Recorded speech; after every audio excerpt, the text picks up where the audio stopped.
OnePlus as a company have been known to produce beastly spec'd smartphones at an affordable price. They've held up to that name but have received some flake and criticism for not having good cameras. So this year OnePlus's mantra for their latest flagship, the OnePlus 5, was dual cameras, clearer photos. They have hyped and marketed really hard to convince you to believe that this is the best camera setup on a smartphone. Have they succeeded? Well, that's exactly what we're here to find out. So without any further ado, let's get started.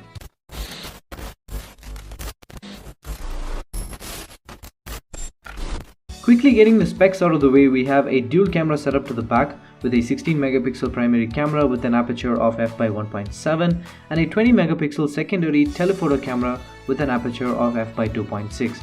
Now the telephoto camera offers lossless zoom, not optical zoom like the iPhone 7 Plus. The camera UI is pretty similar to the one on iPhones. You have the regular photo, video, slow motion, time-lapse modes, along with a Pro mode which gives you more control over the cameras. Under good lighting conditions, both the cameras shine.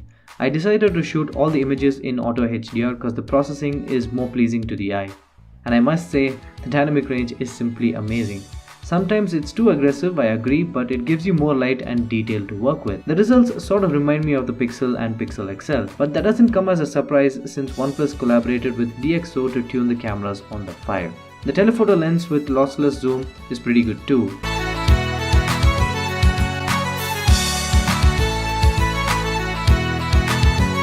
But one thing I've noticed is that skin tones appear like plastic while using the telephoto lens. Nevertheless, the telephoto lens gives way to the widely popular portrait mode. I must say OnePlus has done an amazing job with this mode.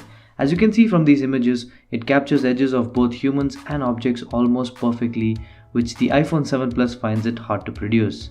It is a hit or a miss under low light though, so be aware of your surroundings.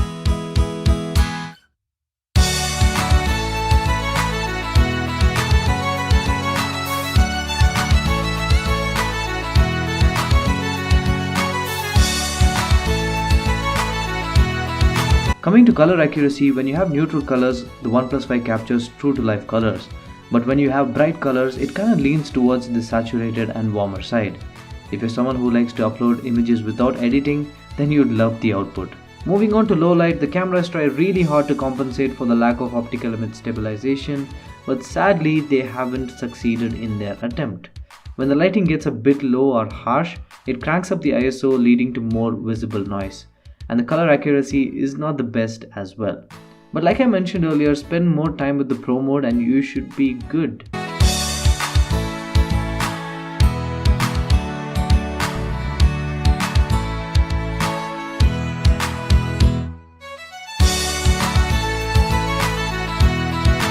Okay, I think we have spoken too much about the rear cameras. Let's give some love to the front-facing camera. So this is a video from the front-facing camera on the OnePlus 5. It has a 16 megapixel shooter with an aperture of f/2.2. It's pretty windy as you can see here, and there's a lot of ambient noise, so let's see how the mic performs. There are three good things about the front-facing camera. It shoots at 1080p, it has a wide-angle lens, and it has electronic image stabilization. As you can see, it is as smooth as you would get it on a gimbal. But one bad thing about the EIS is that the video is cropped in, so if you're okay with that, then it shouldn't be a problem. And thanks to electronic image stabilization, live sessions and you Snapchatters are gonna have a great time. Of course, there is this issue of the front-facing camera overexposing certain areas. As you can see, the cement flooring here is just washed out and you can't see anything on the sky over there. But then again, you're not going to be capturing what's in the background, you're going to be checking out what's in the front, so that shouldn't be a problem. As you saw, it's pretty good at recording videos. But how about images? Well, it's even better.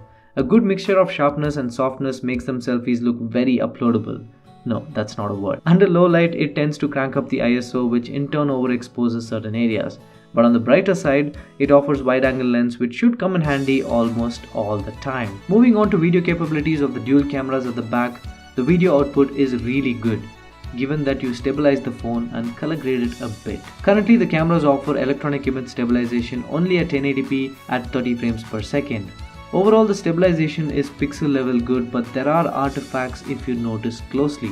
But I'm glad to see the OnePlus 5 is not skipping massive frames like the Pixel and Pixel XL did. Videos at higher resolution such as 1080p at 60 frames per second and 4K, well, are not desirable to watch without stabilization.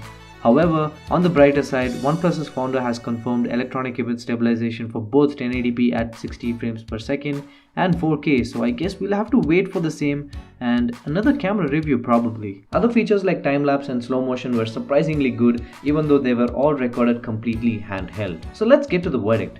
Is this a good smartphone camera? Yes. Take any phone first hand in the price range of 0 to 38,000 rupees and the OnePlus 5 would come out on top.